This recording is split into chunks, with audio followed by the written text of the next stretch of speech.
वहीं विपक्ष के प्रदर्शन और संसद सत्र को लगातार बाधित करने को लेकर बीजेपी सांसद लुब्बाराम चौधरी ने भारत एक्सप्रेस से खास बातचीत की।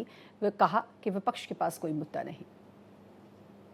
सांसद लुब्बाराम चौधरी जी इस वक्त हमारे साथ है। सर, जिस तरीके से एसआईआर पर विपक्ष ने शीतकालीन सत्र के पहले ही दिन से जो है वो हंगामा किया हुआ था, अब चर्चा उस पर होगी, वंदे मातरम जो है उस पर भी होगी।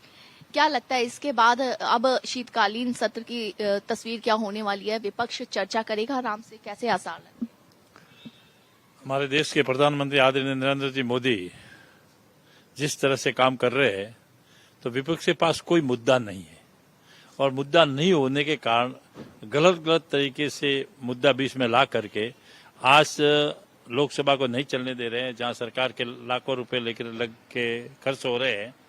और फिर भी उन्होंने बार बार हमने ये कहा कि हमारे नेताओं ने कहा कि भी हम उसके लिए चर्चा करने के लिए तैयार हैं, मगर उनको चर्चा नहीं करनी है। उनके तो केवल हंगामा करना है, हंगामा करके इनको सदन को चलने नहीं देना है। सदन को बार बार जो इस तरह का करके ये कर रहे हैं, ये बहुत गलत है। देश की जनता इनको देख रही है और उनका जवाब, अभी जो इलेक्शन हुए बिहार में, उसके इलेक्शन में उनको जनता ने उनको जवाब भी दे दिया है। फिर भी नहीं समझ रहे हैं कि भाई जनता क्या चाहती है।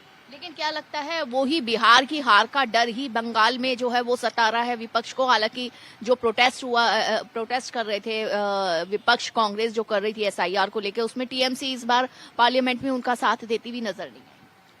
ऐसा है कि इन्होंने पहले से भी ये कि कई सालों से जो एक आदमी के 4-4 वोट थे, 5-5 वोट थे, वो वोट को कटने का डर है। जो फर्जी वोट इन्होंने हमेशा बनाए और हमेशा फर्जी वोट लेकर वो बैठे हैं, उसके अंदर जो हमारे देश के प्रधानमंत्री जिस तरह से जो काम कर रहे हैं, उनको ये डर लग रहा है कि बिहार में भी जैसे हो गया ऐसे पूरे देश में हो जाएगा।